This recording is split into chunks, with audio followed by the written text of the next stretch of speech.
This is Peter Rosenberger with Hope for the Caregiver. Of all the interviews I've done over the years, this one has to be one of my all-time favorites. And it's with Saturday Night Live alum and Home Improvement, Jim Breuer. And, of course, he's been in movies and stand-up comedy and all that for years.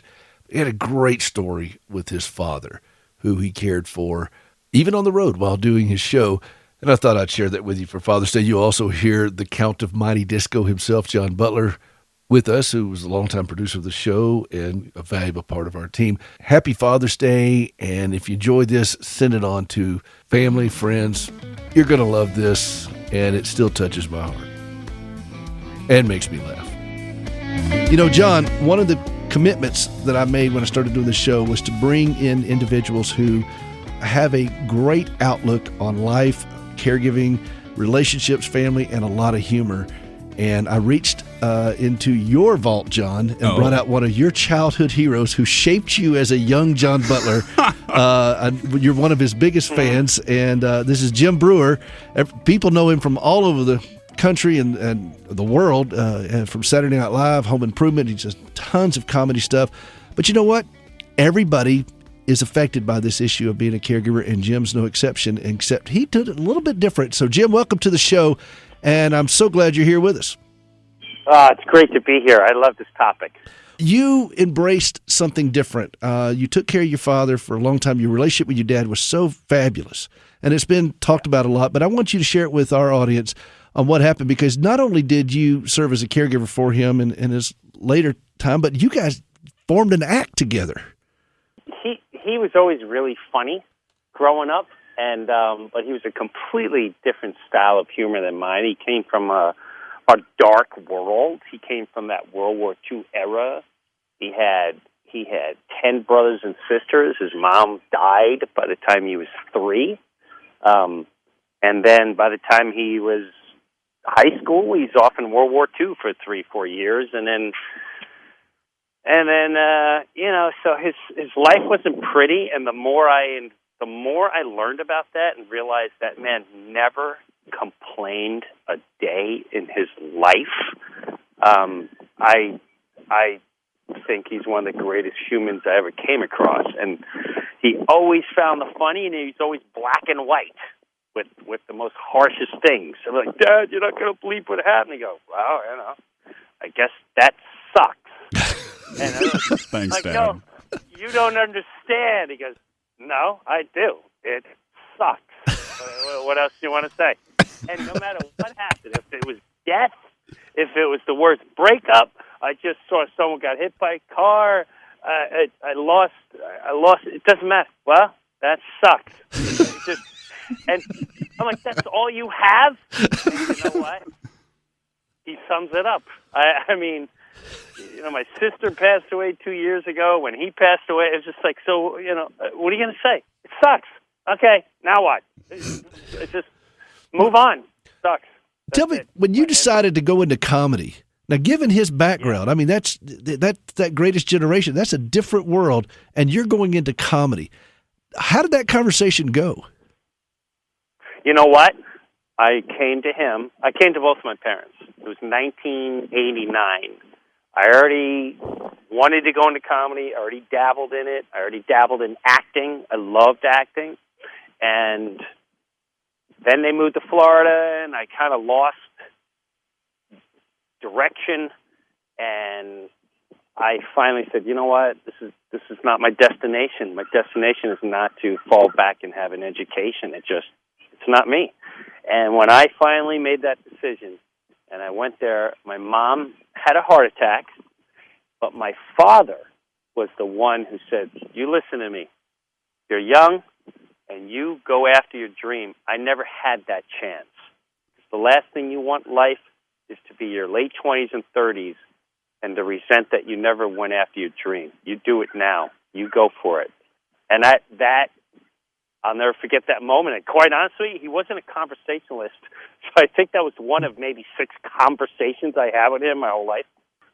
But what a conversation, though, Jim. What a conversation. What a conversation. What a conversation. And that altered, a big start of my life. And then I knew, my parents were older, so I felt horrible leaving them. It was almost like leaving children, even though I knew they were okay.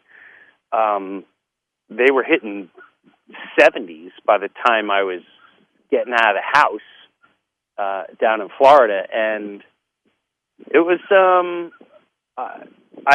I always brought him on the road with me since the early 90s. I always had them part of my life, both my mom and dad. And when I got Senate Live, I'd fly him up, and he was so funny when I'd introduce him to people. He just, all he cared about was, does this guy drink beer and hang out?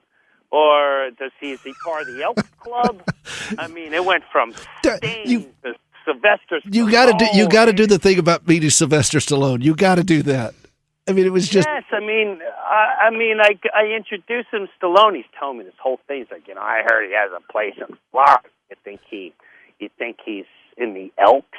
What? I said, I doubt it. Because, he should look into it. Yeah, well, okay. And he wasn't trying to be funny, was he? No, not at all. He's dead serious. So then I introduced him to Sylvester Stallone. And Stallone was such a great man. I really admired that man. And he told amazing stories. I said, do you mind meeting my dad? My dad is dying to meet you. He goes, yeah, I'd love to meet your father. I said, he's a World War II vet. He was like, oh, my guy's a man.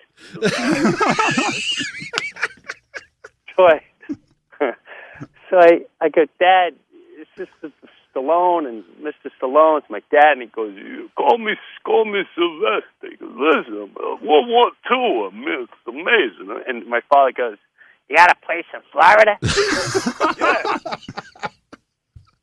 Because I live in Florida. He goes, yeah, it's Hollywood. Like, not Hollywood like Hollywood. It's a Hollywood, Florida. Yeah, I know. They got an Elks where you're at? You have an Elks Club? And he looked at him, and he looked at me like he didn't know if he was kidding, but he could tell by my face he wasn't kidding. And he goes, Elks? He goes, yeah, it's like spaghetti night on Tuesday night. Oh, you can drink. I make spaghetti at these. Like, I don't know about no Elks Club. Let's come to Planet Hollywood. And my father goes, doesn't even miss a beat. Planet Hollywood, $15 a beer. And he makes a gesture that he's playing with his donkey. And he goes, yeah, I'll bring you to the Elks Club. You'll be out of business in 5 years. But you know what? That's got to be so deeply meaningful to you to have those kinds of things, to have that interaction with him. And I love the fact that you're not working out your angst on stage. You celebrate this man for who he was, and that is so endearing. Oh, yeah. I learned so much from him. It's like, even that moment, even meeting Sting, he goes to meet Sting, and my dad goes, what's your name? He goes, Sting. Sting? Sting. Sting? Your mother named you Sting? And he goes, no, that's my stage. And he put his hand in the air, and he said, I don't. Isn't it great to have that?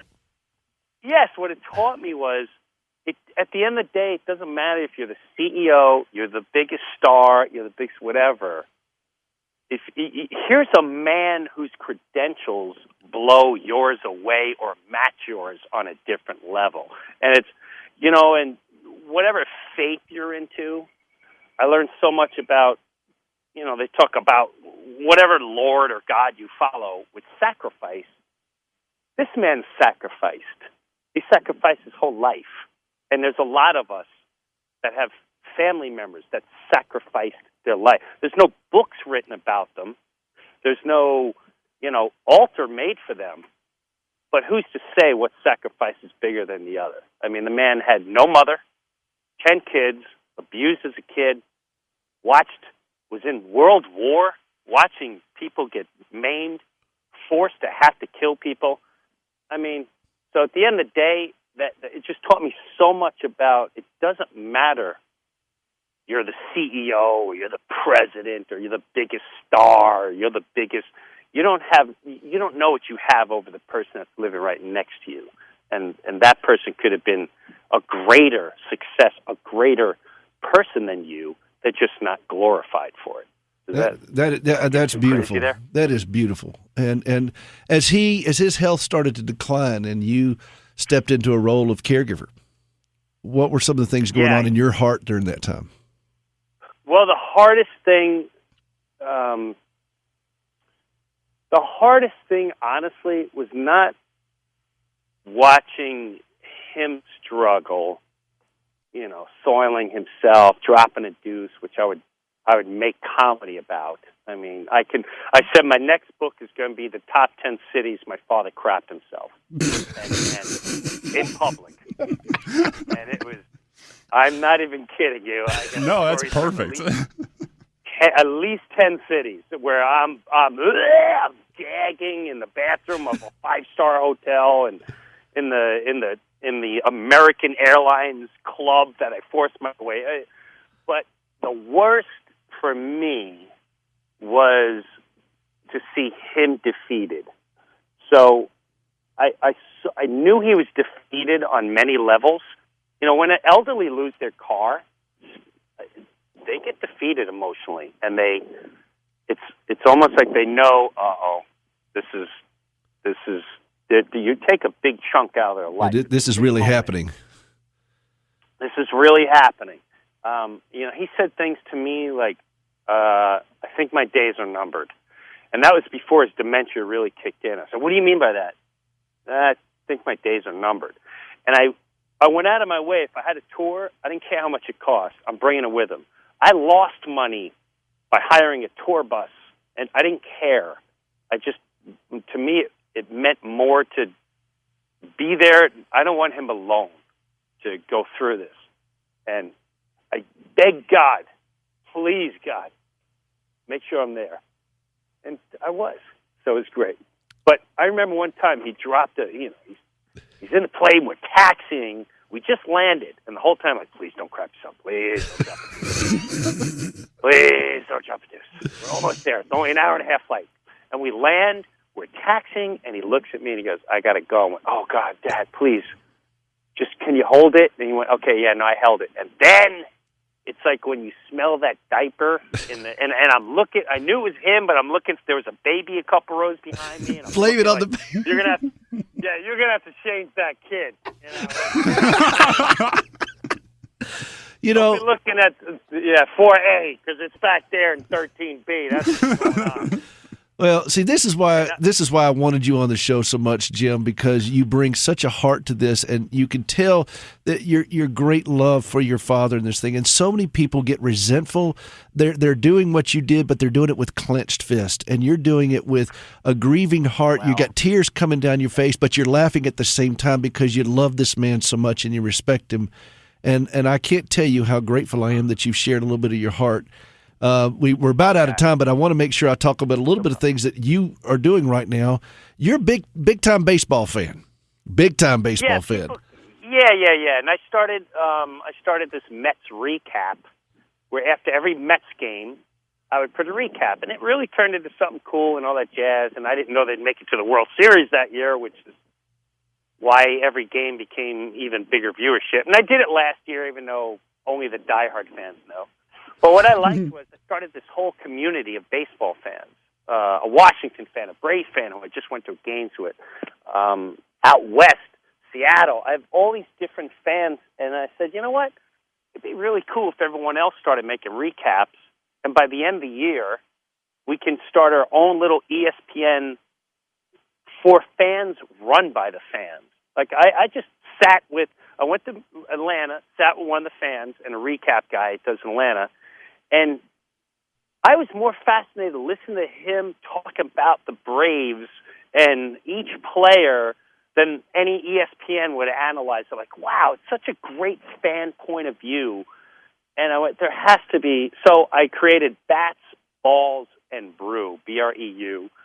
And people go on that site, and in the next month, I'm going to be looking at certain recaps, picking people, calling them up, and creating some online network, which now there's 2 different networks that like, hey, we really want to get involved with this. This is a great idea. And I went, it's awesome to be a Mets fan sitting there talking to a Nationals fan who I can't stand. And, well, to be fair, and a Phillies fan, and I'm at a game with a Braves fan, and we're just talking baseball, and it's a pretty awesome community. So I hope more people get involved. You can put your videos up at Bats, Balls, and Brew. And I'm going to put that on our website here, Bats, Balls, and Brew, and that's BREU.com. John, John had...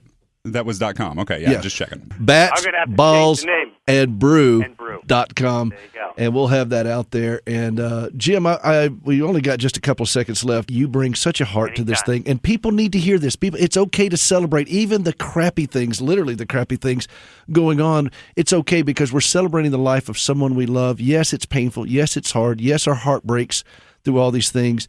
But we also are celebrating this thing, and you've done that. Just one last thing to somebody who's taking care of their dad right now. Yeah. What's your heart to them? Here's the thing. You can't get angry. You can't take it personal. It is your parent, but what you don't understand, the circle of life, which they don't teach you in school. The circle of life is you're a child, you're nurtured. Then you go on your journey. You create your family. However, your parents are not those strong bulls. They now deteriorate. They become children.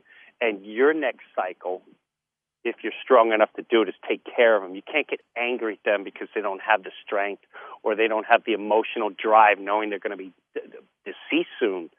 You have to step out of that personal realm and realize where they're at in life and step up to help them. Last little thing. For you as a caregiver, what was something that you specifically did just to protect your own heart in this thing? To be quite honest with you, telling people the stories because, and kept my close friends. And if you don't have friends that can make you laugh, then you're doomed. You're doomed. You cannot. Heartache is a part of life, but the greatest healing is laughter. I don't care what anyone says. For someone to sit there and laugh about, pooping yourself and blah, blah, I mean, that is harsh to deal with, but when you have people busting each other's chops, and you need that laughter. You need that person that's cold or funny and knows how to get it. You need it. It's the best therapy in the world to get you through it all. That's the perfect note to end this on. Jim Breuer, everyone. We've known him for years out on stage and comedy, but now you see his heart. Now you see why I wanted him on this show. This show is all about that, bringing a little bit of laughter, a little lightheartedness, and wrapping our arms around you all as caregivers as best as we can, because I need you to do that for me as well. We're all in this together. We're going to get strong together. We're going to laugh together. We're going to grieve together, but we're going to do it in a healthy place. And Jim Breuer showed us how to do that a little bit better today. My question is to anybody that comes into my circle, how is this going to help me take care of my wife with severe disabilities? And if it doesn't strengthen me, and if it doesn't equip me to better do that, then get out of the way. I'm going to find somebody that can. And you helped me to do that today just by lightening my heart. And I'm extremely grateful, Jim. And I'll have this up on the website. We'll have it this is a Father's Day show. Please know you have my gratitude. Put a link up. Oh my God, absolutely. Anything you need, please reach out. Don't hesitate. I live for this. I live for it. To me, my passion and heart is there. I'll do a whole tour for you if we have to. So whatever you need. Well, John, I'm with it. John, you shaped John's adult life, which I think you probably ought to face some type of charges for that. I know, really, seriously. I'm sorry about that. I apologize in advance. However, I am really glad because I'm glad you're a Mets fan. This is, I love baseball myself, and really, I'm glad you're a Mets fan. Said very few people ever. I know, right? Well, I'm a fan. I'm a fan of whoever's beating the pants off of Boston. That's who I'm a fan of. Listen, you're a busy guy and you got to go, and I'm going to run and go be a caregiver myself here. Later. Thank you, man. Thanks, you. Jim. Later. Bye. Hey, this is Larry the Cable Guy, and you are listening to Hope for the Caregivers with Peter Rosenberg. And if you're not listening to it, you're a communist. Get her done.